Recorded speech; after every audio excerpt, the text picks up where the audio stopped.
Welcome back to Migazukoba Show with me, Migazukoba, and after a long time, we can finally get to the next part of the Katekyo Hitman Reborn review series, the Future Arc. The Future Arc is important in a variety of ways. It is the longest arc, the final arc talked about the anime and the stage plays, also introducing the major power system of the series, the 7 Dying Will Flames. It is also probably the arc on which I have the most conflicting feelings so far. It has a lot of good stuff from a character and art perspective, while at the same time kind of suffering from a story perspective. This video won't really be using the approach I used for the Katekyo and Vari arc, where I basically just went through the arc in order and gave some analysis. This will be much more like my regular videos, where I'm just taking bits and pieces all over the place for analysis. But as always, let's start with the story first. The Future Arc begins where the Vari arc ends, Suna trying to go back to having as normal life as possible after fighting a second group of mafia freaks with superpowers, until Lambo gets Reborn shot for the 10-year bazooka. You remember from previous videos, anyone shot for the 10-year bazooka gets sent 10 years in the future for 5 minutes. Problem though, it's been 5 minutes, Reborn hasn't come back yet. After Suna obviously panics about this, he gets shot for the 10-year bazooka, and wakes up in a coffin. This moves the plot into motion as Suna and his friends are being slowly sent 10 years in the future to replace their 10-year later counterparts, so that he can fight a guy named Yakron, leader of the Mille Fiore Familia, from destroying the entire world. You may wonder why they would need the younger versions of Yakron and not the older, and hopefully more experienced guys, but I'll explain that later when I talk more about Yakron's character. The Future Arc's general plot is actually super cool. It's definitely a giant jump for the previous arc in terms of stakes. This is a good example of a series using previously established elements to make a weird plot work. Like time travel being brought into any story that's just not about that, it's going to be odd, but due to the Lambo and his bazooka having been established in the 7th chapter of the manga, there's just a natural through line for it. There's also this cool way that the manga uses this arc to have characters who were kind of just around become semi-important. Characters like Lao Merch and Kusakabe, who were essentially just background characters, become characters you could kind of get attached to. And even Shoichi Ire, a random character from all the way back in the Daily Life arc, gets a second life here. Like, I can complain about their usage, but it was cool that they were brought in at all. And it shows that Amano's like rewarding the reader for remembering characters like that, which is pretty cool, especially if you read it week to week, passively, and do not analyze it while knowing immense spoilers like I get to do as a person reading this arc like a decade later. Like, this story is generally pretty solid until the real 6 funeral rapes are introduced, and the story just kinda suffers for it.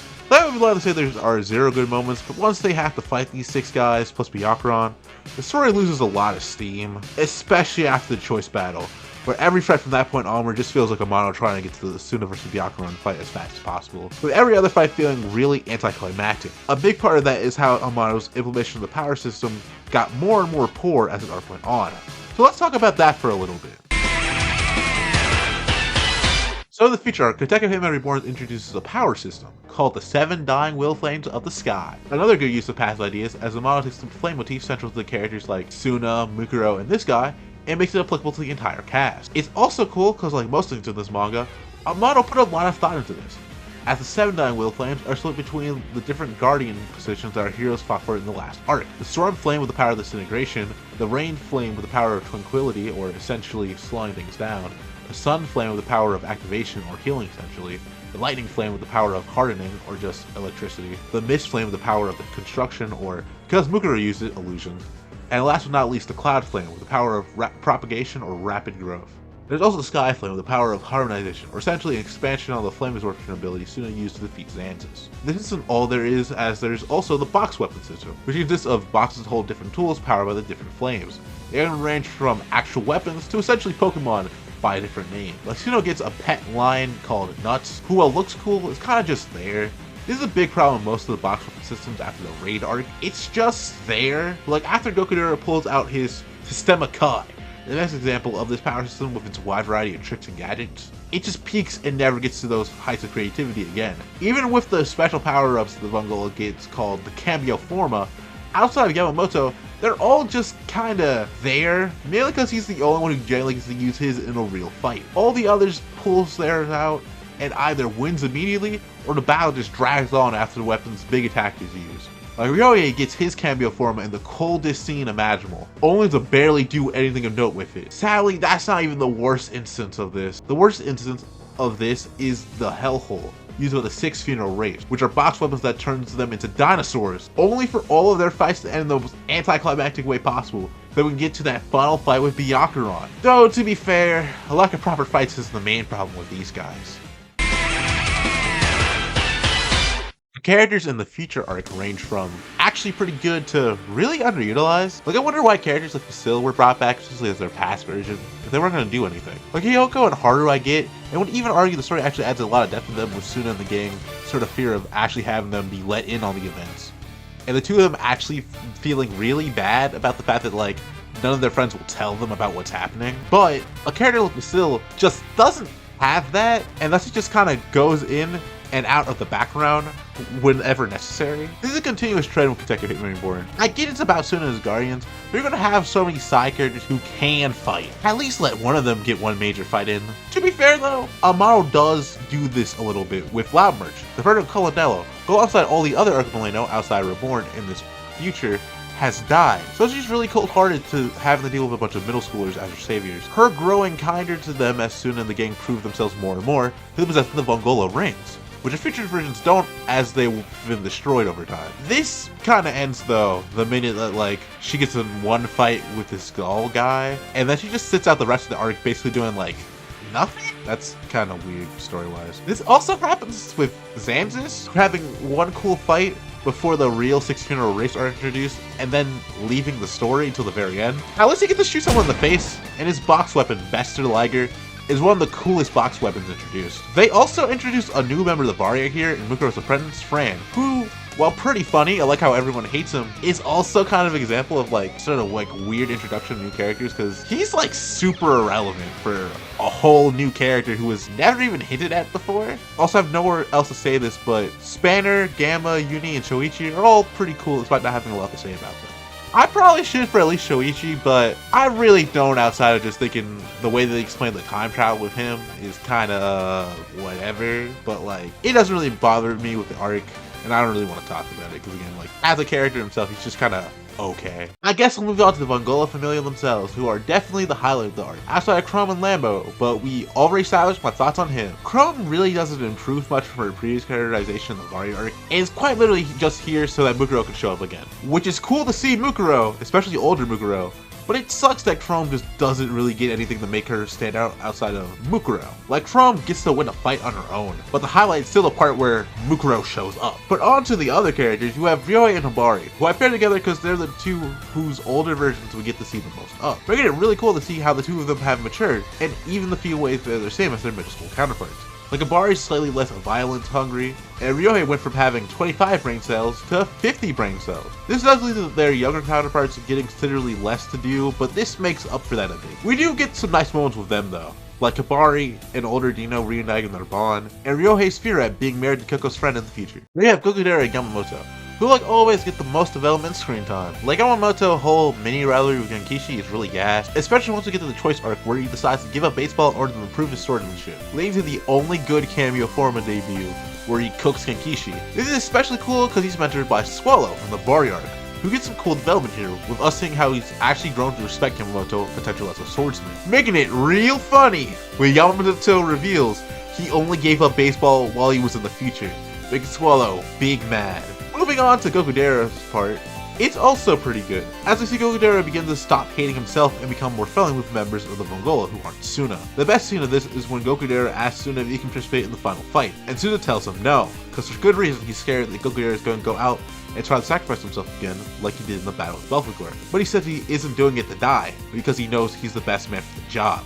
Him finally realizing that putting your life in the line for something that matters isn't just a suicidal oath, but an oath to just do your best when it matters the most. It is also parallel with us learning about Gokudera's mother, because as a child, Gokudera's mother was kept distant from him and died in a freak accident. Gokudera believed that the reason for this is that his dad didn't value his mom, who was just his mistress compared to his real wife, who he had Gokudera's sister Bianchi with. Her death became Gokudera's dad's final act to get rid of her, but that just wasn't the case. Gokudera's dad loved Gokudera's mom, but it was her choice to be distant because of her disease that would have ended in her just dying while Gokudera was a child anyway.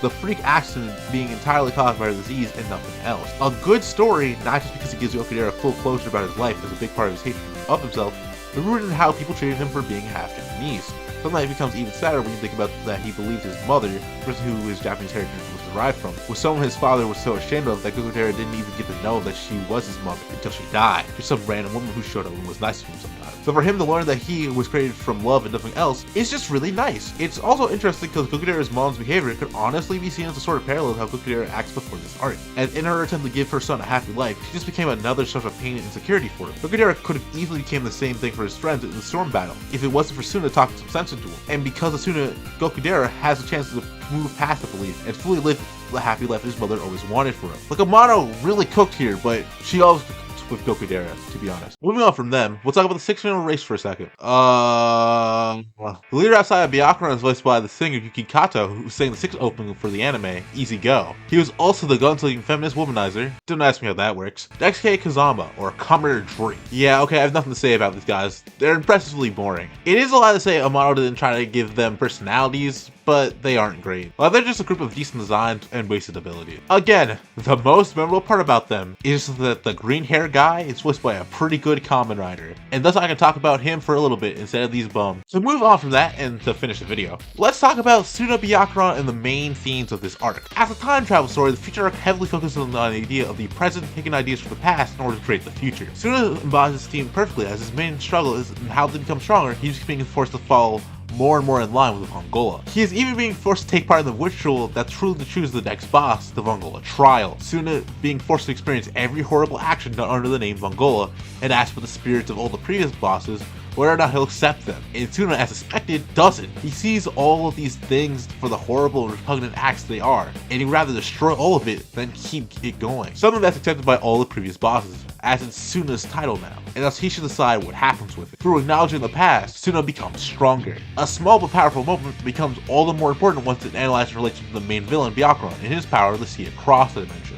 Him seeing every possible future and outcome in order for him to stay on top. Byakuran's fatal flaw is in the fact that he only pays attention to these other worlds and their outcomes instead of the present world in which he existed. Suna ultimately being able to beat him as a being of the present who uses the past, something unchangeable, to destroy Byakuran, a person who used the future, something that's so easily changed that his death caused all of his actions just not matter anymore after people's memories of them. Every life lost and destroyed, returning how it used to be before its rampage. This theme is even expressed through Suna and Byakuran's backstory. Byakuran doesn't have a lot to go off of, which is part of why I don't care for him as much as Muguro or Xanthus as an arc villain. But what is there is really interesting in this theme about learning from the past. From what we do see, Byakuran, like Suna, had nothing he truly valued and enjoyed in life. The difference is that Suna pushes through that feeling and Byakuran is trapped by it. Instead of learning to just accept life as it is, good or bad, like Suna, Byakuran let his feelings of discontentment blind him to finding any value in life outside the possible futures where he gets to become God. Nothing mattered to Byakuran, as he could always see its true outcome.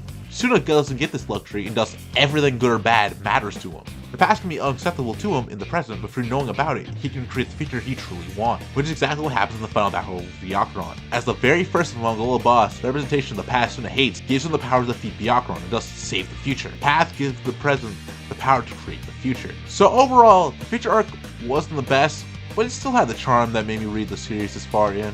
It's some decent plot beats and themes here and there. Next time, we move on to the second to last part of our journey in the first arc not adapted to the anime, the Inheritance Ceremony arc. In the meantime, watch my other videos. Mikazakova, signing out.